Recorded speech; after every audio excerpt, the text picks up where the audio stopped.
Look out! Thor, the Norse god of thunder, and his mighty hammer are hurtling toward a theater near you this week in 3D, with Natalie Portman and a hunky new star, Chris Hemsworth. The surprise is who directed this $150 million Marvel comic come to life. Storms. Well, I have to... No, you're a natural, you're a natural. Kenneth Branagh. Only he who is worthy is able to pick up the hammer. So it's a very good indication that you're able to pick it up, that there's a deep-seated worthiness running through you, Martha. So I'm very pleased to hear that. So in theory, that's only you, me, and Chris Hemsworth who can pick this up and potentially save the world. Branagh is better known for Hamlet than hammers. To be or not to be? That is the question. As an actor, he's proudest of his Hamlet. It's one of 6 Shakespeare films he starred in or directed, hoping to make the Bard popular entertainment.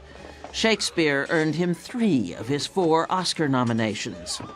Was there something of your Shakespearean background that was needed and wanted for Thor? The story of the prince who needs to earn the right to become king is a sort of a theme that Shakespeare explores numerously in his plays. You are a vain, greedy, cruel boy. I cast you out!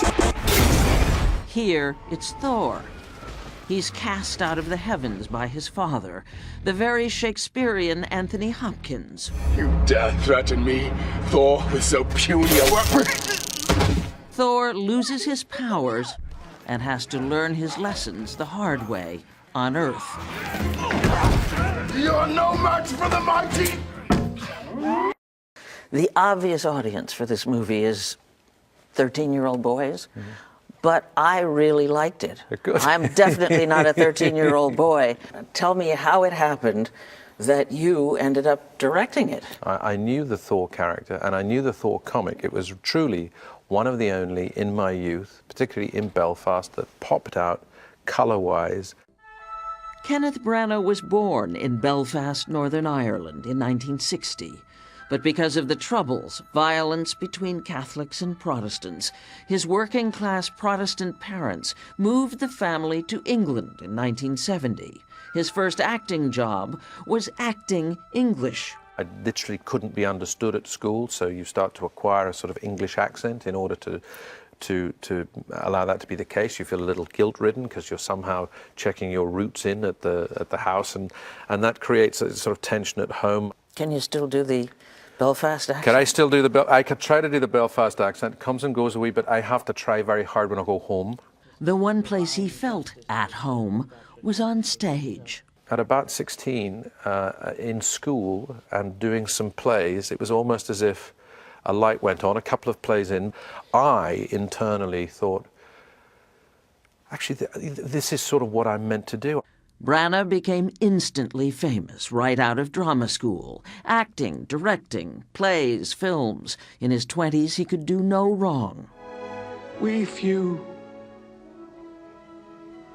we happy few, we band of brothers.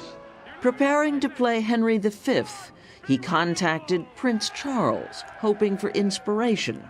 I think what that says is the sort of purblind, tunnel-visioned passion of the actor. So I'm amazed that you, A, dared to write to Prince Charles, and B, he responded.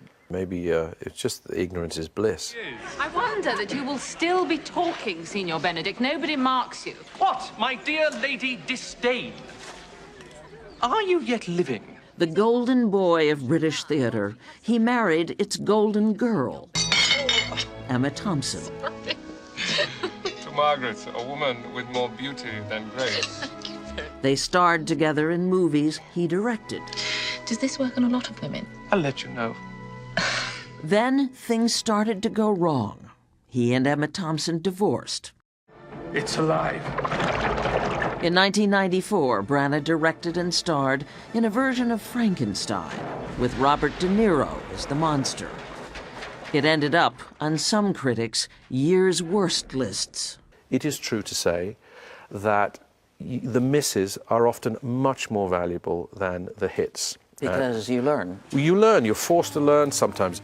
He's never stopped acting, to considerable acclaim. His roles incredibly varied. From the scruffy, troubled, but brilliant Swedish detective he plays in the PBS series Wallander. It's terrifying. What of?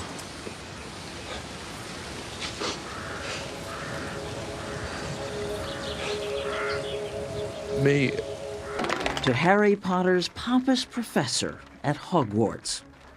He's a man who is deeply, deeply, deeply in love. And it is, of course, with himself. And 5-time winner of which weekly's Most Charming Smile Award. But I don't talk about that. It was a sort of champagne part to play. That's what it felt like. It was like drinking champagne on a beautiful summer's day. It was absolutely delicious. He uses the same word to describe his marriage 8 years ago to Lindsay Brunnock, an art director who worked with him on a TV miniseries.